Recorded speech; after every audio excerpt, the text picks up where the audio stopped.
It's the book that would be impossible for me not to write. So I'm not surprised that it really took over my life.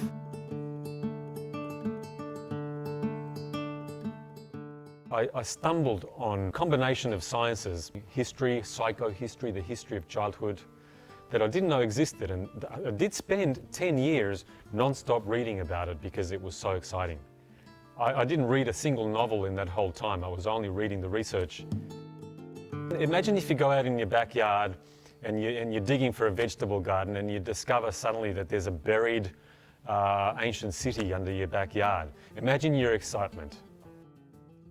When I discovered that people had been researching an abundance of documentation about how children were being treated, how children were being raised in cultures around the world since records began, for 10,000 years.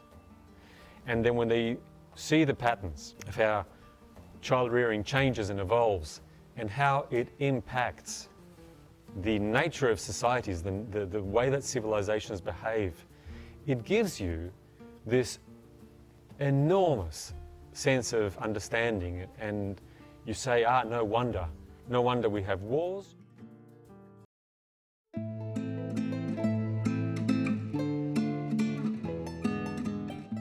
No question, the early parts of the history are really quite upsetting. You don't need to get into all of the detail if you don't want to, but there's a reason why I included this.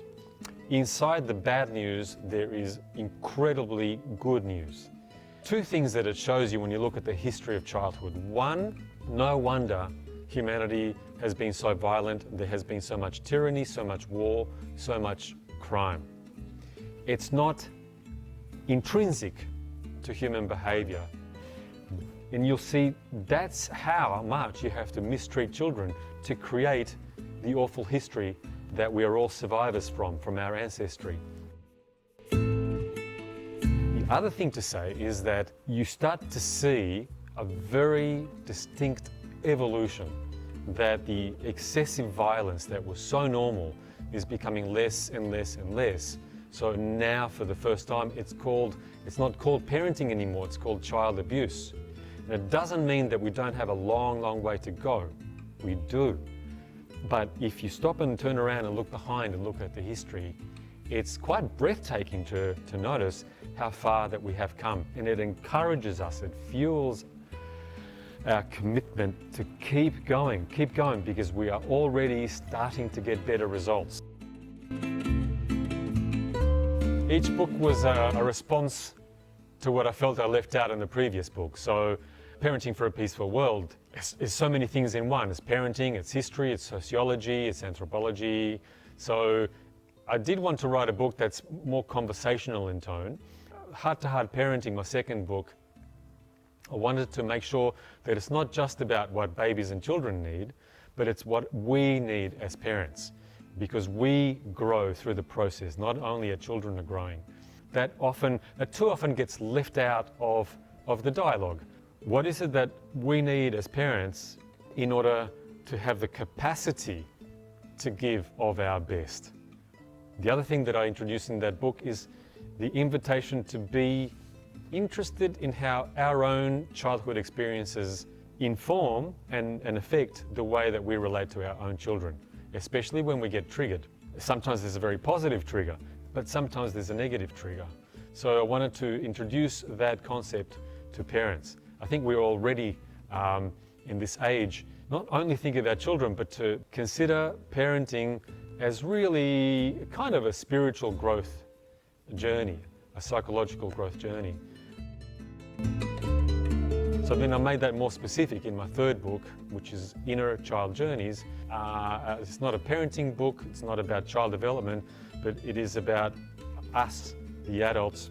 It's a handbook, a framework for how you can explore, get to know how your own childhood experiences have impacted you in empowering ways, in wounding ways, so that it brings compassion, and then it provides a way forward for our own healing and our growth, and to really expand our sense of compassion for other people.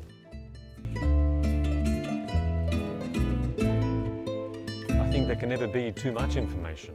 But I feel that what we're doing here does not just cover old ground. For example, we're putting in collaboratively with UCAM and EDiversity, we're putting in a lot of emphasis on the parent's own process, so that the parent is looked after, the teacher is looked after, the grandparent is looked after. This is a personal growth journey for parents.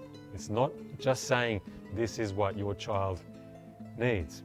So it's a lot more, I think, dynamic in that way. And I've also added to the material something that I care about a lot, which is a space for a planetary concern that really elevates the role of an elder, a parent or a teacher or a grandparent into an activist for social evolution. Whether you like it or not, you're influencing the way that all of humanity evolves through every interaction that you have with your own child. We're not separate little units. I think brings a sense of mission to the role of parent. I have enormous respect for mothers and fathers. If you're spending time at home with your child, modern civilization has devalued that position, and I am resisting that trend. I want to elevate that into probably the most important role in society.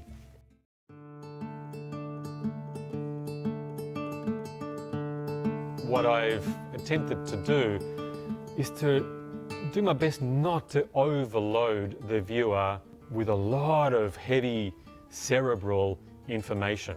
I look at what's the trunk of the tree, what is the core message, and from there occasionally mention some of the branches. For me, the core message is about listening.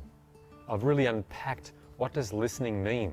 We don't listen just with our ears, but listening is an embodied experience with our guts, with our hearts, and making the space to listen, setting aside the time to listen, slowing down to listen, and listening to ourselves as well, listening to our own deepest feelings, which becomes such a guide, helps us to know what we want and how to move forward.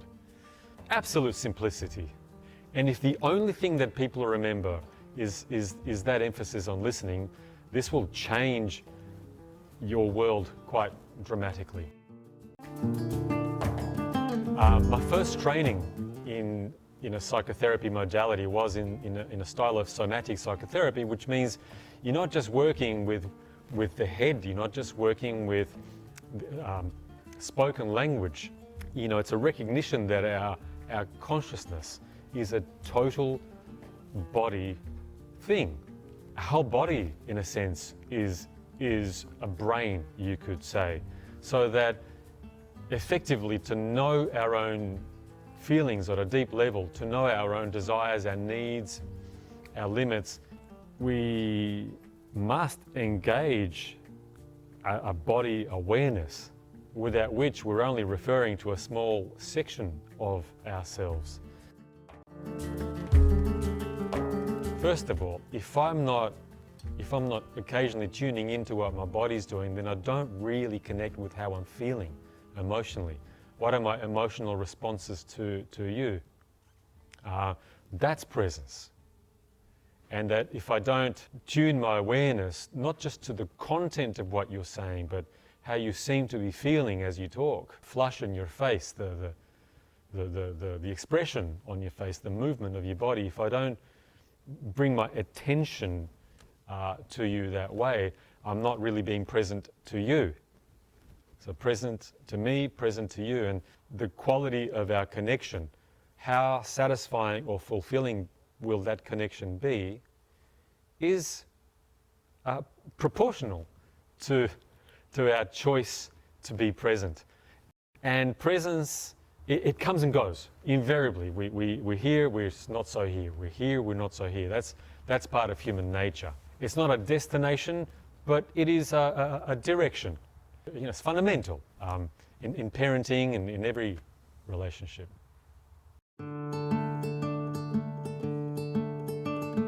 We will always have screens, or what comes after a screen.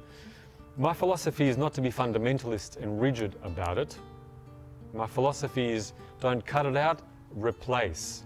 Immersion in nature, immersion in play, and immersion in human touch, direct contact, proximity.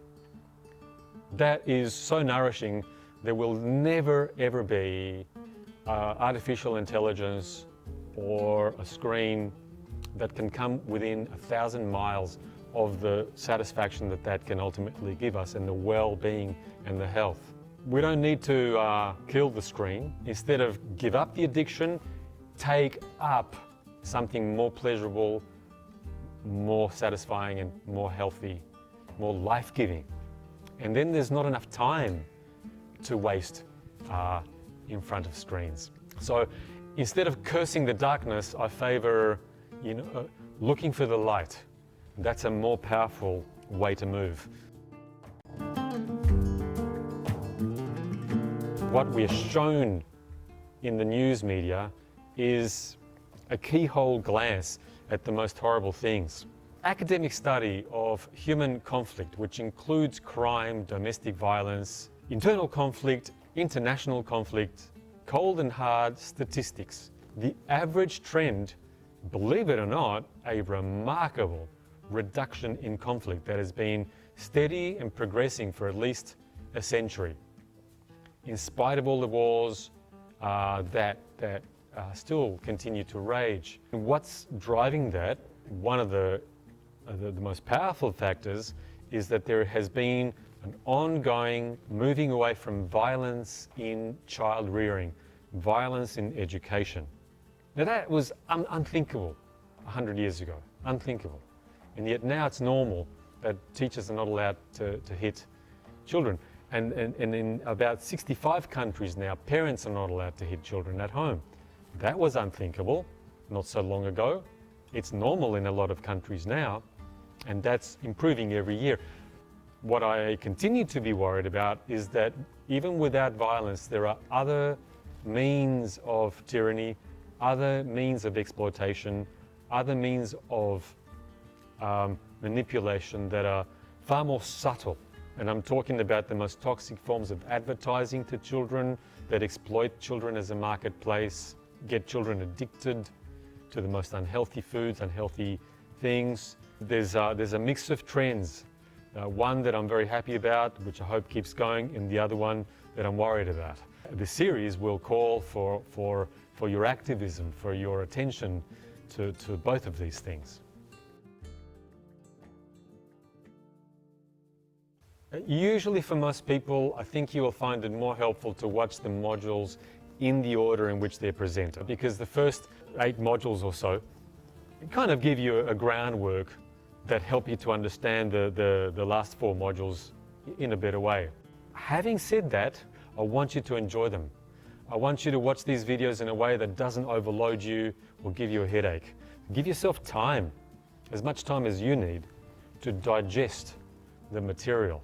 Feel free to go back again and again and again. You'll see new angles and new perspectives.